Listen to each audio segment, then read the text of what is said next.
Hey, thank you so much for spending part of your lunch break with us. This is Panthers 360 right here on our WPTV YouTube page. Thank you so much for joining us. And today we've got a very special guest. Doug Plagens is joining us, the radio voice of the Florida Panthers. Doug, thank you so much for spending your time with us. We got a lot of exciting things to talk about, but I know you're itching to see if the Panthers make their way back, if we'll continue. But let's start things off with the thrilling finale to the 2026 Winter Games. Team USA edging out Team Canada in the overtime for the golden medal game. Walk us through just that game, your thoughts on it, and really what stood out the most. So many things stood out. And first of all, thanks for having me. And we do have a ton of things to talk about as the league is getting set to resume. But first, looking back at these Olympics, I think just looking at the entire tournament, the hockey was great. The level of competition was great. The speed, the tempo, everything. We got to see so many of the league's biggest stars on display over at the Olympics in Milan. And like I said, from the get-go, you could tell that it was going to be a heck of a tournament. It delivered for a lot of, especially North American fans. We got exactly the final, the gold medal matchup that we hoped for, and that was Team USA and Team Canada just over 1 year after they met in that Four Nations face-off final. And I think when we saw that, it kind of made us all think that it was a great appetizer for what was to come Olympic time. And looking at that gold medal game, just talking about the game and the X's and O's to start, it was huge for Team USA to get the first goal, and what a highlight goal it was. Matt Boldy splitting two of the best defensemen in the National Hockey League, who are a pair together for the Colorado Avalanche,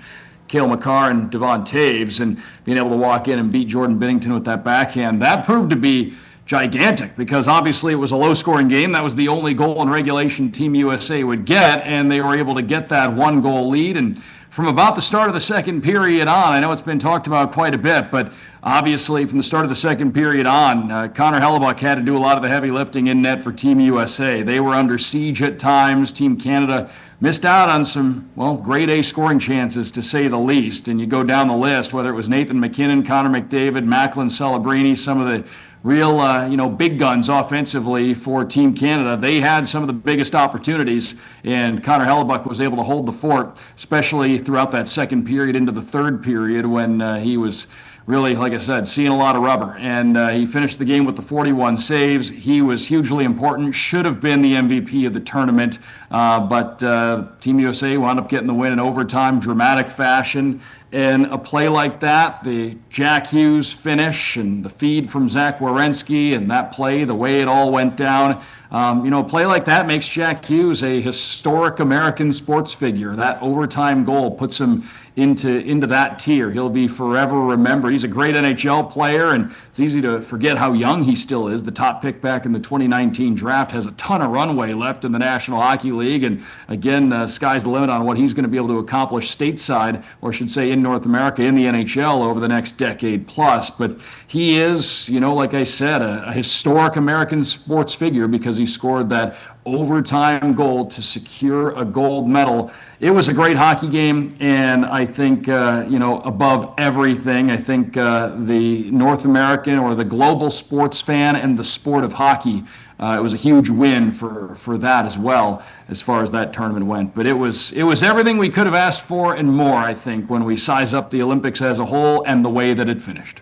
Yeah, I think the unsung hero kind of goes to Hughes and Hellebuyck. I mean, you talk about a guy who had 41 saves off of 42 attempts. I do agree with you. I think he was robbed of that MVP trophy. But when you're a Winnipeg Jets fan, you got to look at it like this. I mean, just asking you, how do you view that? I mean, you look at it, you got the best goalkeeper in the NHL right now. But he's the reason that you don't have Team Canada bringing home gold. As a fan, as a neutral party, as an announcer, how do you view that as a Winnipeg fan?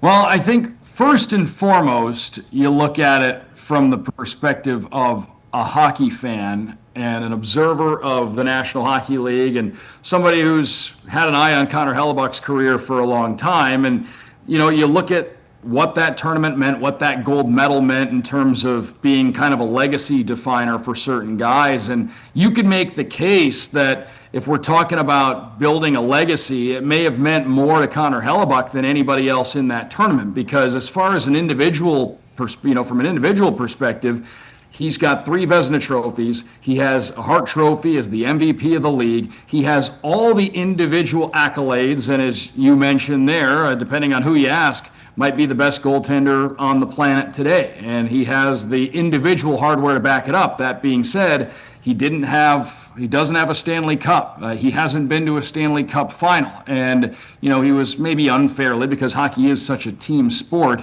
maybe over the years taking some flack for that, taking some heat for that, to go out and not just be the goaltender for Team USA as they won a gold medal, but be arguably the most instrumental player in winning that gold medal. I know Jack Hughes scored the overtime goal, but without Connor Hellebuyck, Team USA, not only are they not winning that gold medal, they might not have been in the gold medal game. He was that good. Look at the stats that he carried throughout the tournament. Goals against average was barely above 1 throughout the tournament. So you look at Connor Hellebuyck and everything that he had accomplished in his career to that point. Now you throw in an Olympic gold medal, to which he was extremely important, and that's an understatement. It was a big legacy definer for a guy like Connor Hellebuyck, who does still have a lot of quality years left in the National Hockey League. But if you're looking at it from the perspective of a Winnipeg Jets fan, I'm sure you're happy for your guy. But I'm sure that there are a lot of folks there in Winnipeg that were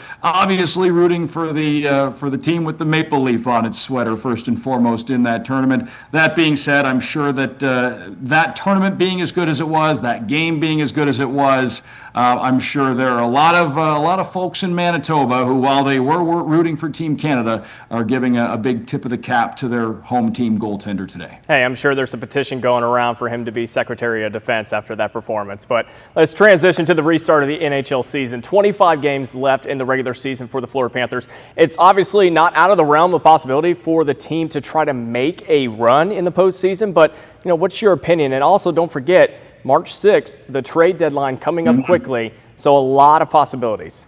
Yeah, there's not much time to get reacquainted casually with the National Hockey League schedule. This thing is going to get going. It's going to be a sprint to the finish. I believe everybody in the league is between 55 and 59 games played. I think most teams between 56 and 58 right now. So everybody's kind of in the same ballpark as far as games played and what they have to play the rest of the way. It's going to be a sprint to the finish. I think the Panthers have 6 games in 9 nights beginning Thursday when they get back on the ice against Toronto. This is every game's going to be a playoff game. I know sometimes that can sound cliche, but it almost has to be approached that way, especially when you're a team in the Panthers situation on the outside looking in with games coming up out of the gate against teams that they are trying to jump, trying to catch, whether it's Toronto, for example. That's a team the Panthers are trying to pass on their way to racing into a playoff spot. Buffalo on Friday night at Amerant Bank Arena in Sunrise. That's a team that currently at this moment occupies one of the spots that the Panthers are trying to run down. In the next couple of weeks, they'll have multiple games against Columbus, against Detroit. Those are teams that are also trying to, in the case of Columbus, trying to make the playoffs. In the case of Detroit, trying to firm up a playoff spot that they're currently sitting in. They've got the New York Islanders on the upcoming schedule when they kick off their road trip next weekend. So again, a lot of big games on the schedule. They're all going to be big games from this point forward. And then you throw in that wrinkle as well. Not a lot of time between the resuming of the NHL season and the trade deadline, which is going to be in the afternoon of March 6th. So all eyes are going to be on that. Of course, like I said, what's really amazing, you look at it, especially in the case of the Eastern Conference, I think maybe only one team at this point in time coming out of the Olympic break is really out of it, and it's the New York Rangers. And twofold, not only are they the team at the bottom record-wise in the Eastern Conference, but they just sold off Artemi Panarin and, maybe are going to be looking to move off some other veteran pieces, kind of doing a retool, rebuild, whatever you want to call it. New Jersey hanging by a thread a little bit, I think, at this point in time, just because of how many teams they would have to jump, but and not just the point deficit, but for the most part, the entire Eastern Conference is still in this thing. The fact that you look across the league and so many teams still have playoff aspirations coming up on 60 games into the schedule just shows how competitively balanced this league is overall and shows you what kind of finish we are in for as far as the stretch run of the regular season is concerned.